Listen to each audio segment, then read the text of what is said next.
Hello, இன்னைக்கு என்ன பண்ண போறீங்க? இன்னைக்கு வந்து இட்லி பொடி அரைக்க போறேன். இட்லி பொடி வீட்ல தான் நம்ம செஞ்சு செய்யறது. எங்கேயும் வாங்குறது இல்ல. இது எங்க பாட்டி, அம்மாவோட பழக்க வழக்கத்துல வர்றது. மாமியாரோட ஐடியாவும் இதுல கலந்துருக்கு. சரி. ஸோ எல்லாத்தையும் கேட்டு பண்ணதுல வந்து இட்லி பொடி வந்து செய்யறேன். கருப்புளுந்து, கடலப்பருப்பு, பெருங்காயம், மிளகாய், கருவேப்பிலை, கருப்பு எள்ளு.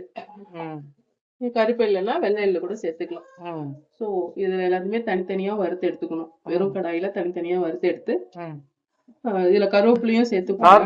நார்மலா இப்போ கடையில வாங்குற இட்லி பொடிக்கும் இதுக்கு என்ன டிஃபரன்ஸ்? அது ஒரு இது வந்து காரமா இருக்கும். ஒரு கம்பெனி இது பார்த்தேன், அதுல வந்து எள்ளு அப்படியே வச்சிருந்தாங்க, அரைக்காம வெள்ளை எள்ளு அப்படியே கொடுத்துருந்தாங்க.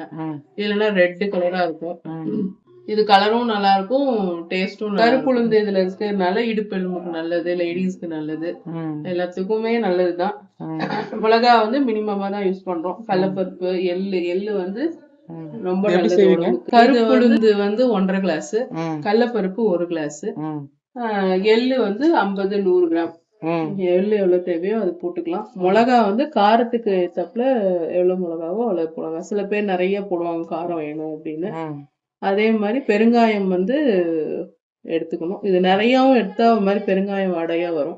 சும்மா நம்ம லைட்டா இதுக்காக எடுத்துக்கிறது. இது வந்து தனியா வறுக்க முடியாது. இது எண்ணெயில இந்த மாதிரி பொரிச்சு எடுத்தாதான் அரைப்படும், இல்லைன்னா அரைப்படும். தனித்தனியா தான் வறுக்கணும். எல்லாமே தனித்தனியா தான் வறுக்கணும். மிளகாவும் இப்படி உடையிற மாதிரி வறுக்கணும்.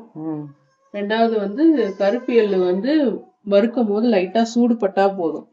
ரொம்ப சூடாயிருந்ததுன்னா அப்புறம் எண்ணெயா கன்வெர்ட் ஆயிடும்.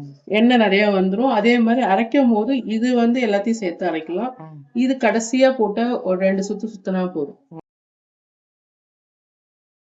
இது அரைக்கும் போது கல் உப்பு போட்டுட்டு அரைக்கணும்.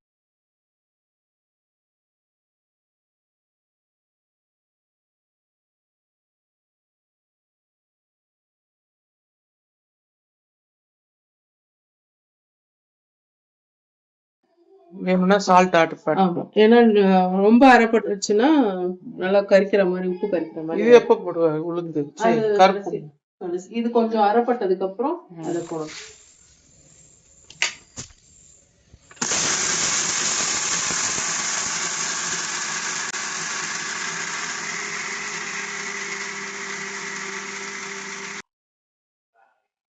இப்படிதான் பரப்புறன்னு இருக்கணுமா? அது இன்னும் கொஞ்சம் லைட்டா அரைப்படும். சில பேர் நறுக்குன்னா பிடிக்காது, கொஞ்சம் நைஸா இருந்தாதான் பிடிக்கும்.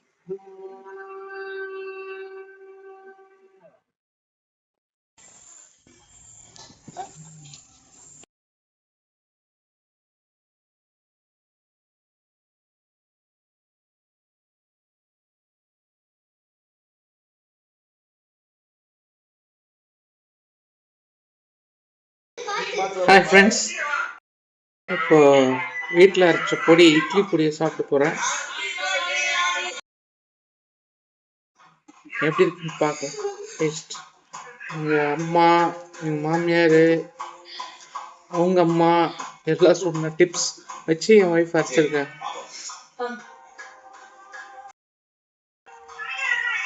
சூப்பராக இருக்கு, ஹெல்த்தின்னு கூட.